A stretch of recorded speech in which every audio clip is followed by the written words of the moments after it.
Hi guys. Today I want to have a conversation about loving ourselves. This is what I have so far, and literally the rest of the thing is gonna be improv or conversation, if you will. I love myself, and I've heard a lot of people say it,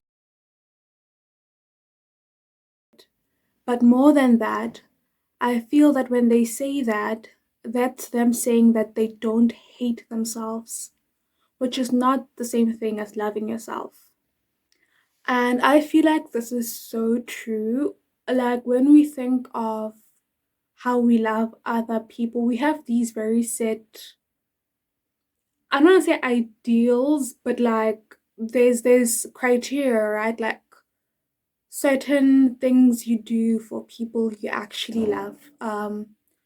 You make time for them, you show up for them, you treat them with care, respect. The list goes on, but it's clear when someone loves someone. And I feel like when we say that we love ourselves, we hold ourselves to a lower standard than we would.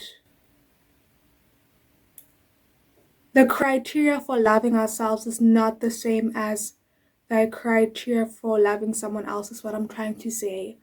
um because if I think of how I treat my younger sister, for example, I love her so much. I would I would do so much for her. And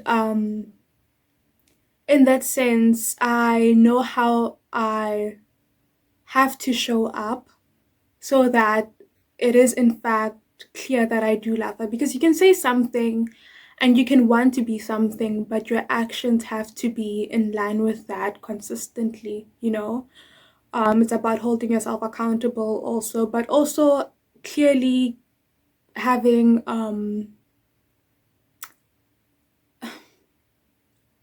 don't know how to phrase this, having in mind, clearly knowing that relationships don't just keep going on their own, it's work. And that's where the just knowing how you show up in a relationship, just having a clear idea of how you should be showing up in a relationship comes into play. So for her, I was thinking this is like a silly example, kind of. But if my sister told me that she was gonna use money to buy a leather jacket, I would be so appalled. I would I would not be happy. I would be telling her not to do it. I would um give her better advice in terms of, oh, okay, maybe you can save up for the next couple of months and then buy it instead of starving for the last week of August and then, you know, eating a jacket for food. Um, and that's the advice I would give her because I wanted to take care of her body and there's a better way to do it. And it's just not It's just not okay. but I don't hold myself to the that same standard. Like I bought that jacket and I didn't eat for like 4 days. I'm still in uni, in case you guys don't know that yet.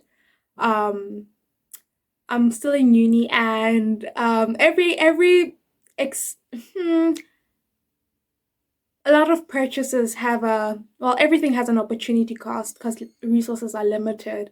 But I bought that jacket and it was just in my mind it was just yeah, I have to make a sacrifice to get this because I want it, but I'm not really at a level where I can get it without like a substantial sacrifice. And that was not okay, not for my body. Um yeah, not for my body, but also not for how I think about myself. Because, like I said, I also say I love myself, and like a lot of people say that. And I was thinking maybe it's not that I love myself. Maybe it's not. Maybe it's that I don't hate myself because I don't feel like I've been giving myself as much grace as I could have been. Um, like things like sleep, guys. Sleep is not, it's not like our body. If well, I consider my body part of me. It's not just a tool to be used. So when I say I love myself, my body's included. So when I think of sleep and all the times I drink energy drinks or treat sleep as what's the opposite of compulsory, or like as an option, treat sleep as an option, and my body suffers and I suffer also, like in my consciousness physically, as I try to get through the day the next day. My body suffers um as it tries to do what it should have been doing in those 8 hours in like 5 hours or whatever. Um, and that's really hard on me, and I should do better. If I say that I love myself, I should do better.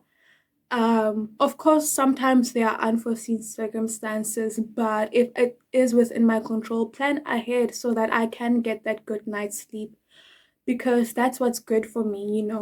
Loving yourself is about doing what's good for you. If you know better, do better.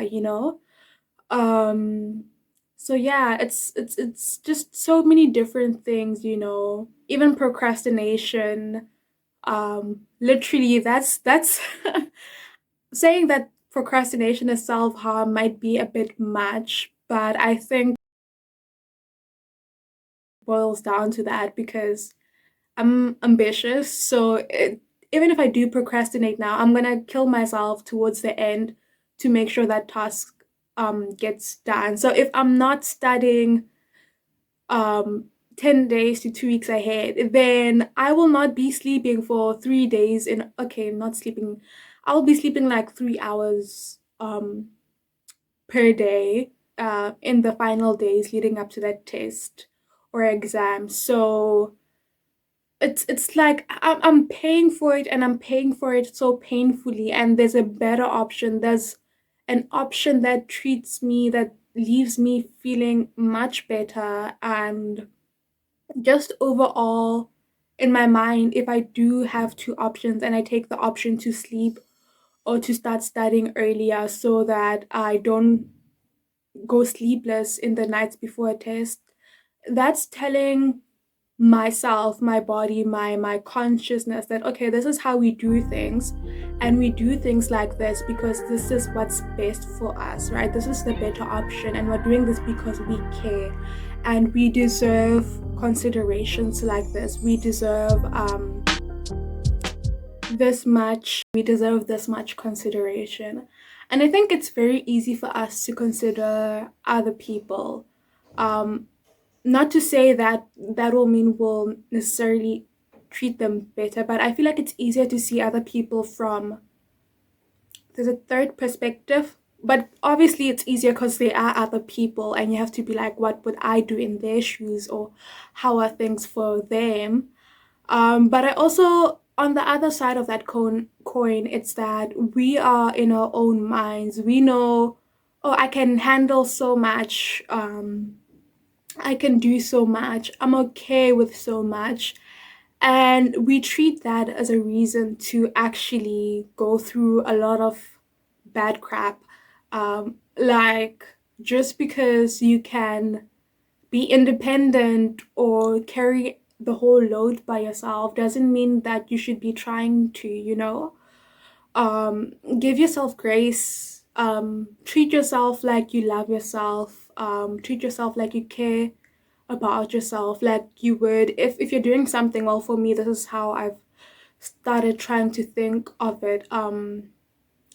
When deciding something that has kind of bad effects for me, or maybe not so bad effects, I think if it was my younger sister, what would I recommend her to choose?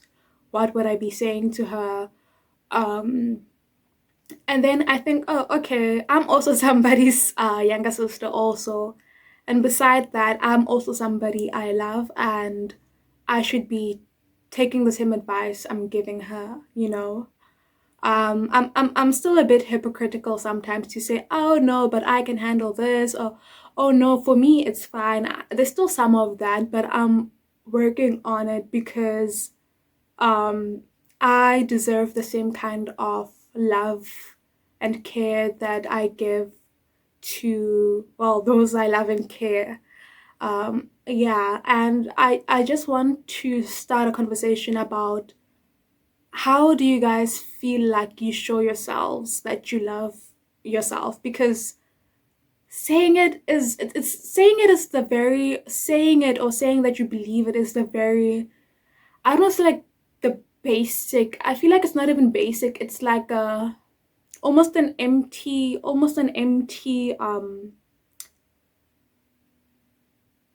yeah. I can't think of the word, but like almost an like a blank paper, like not worth the paper it's written on, really, unless there's actual backing. Like you have to do things repeatedly for yourself to actually believe yourself. Like, okay, that's weird, but I think you guys get where I'm trying to go with this. You have to prove things to yourself, especially the things that matter, and loving yourself is a big one. So show up every day, um, make a conscious effort, um, and treat yourself like you would treat those you love, because you love yourself too.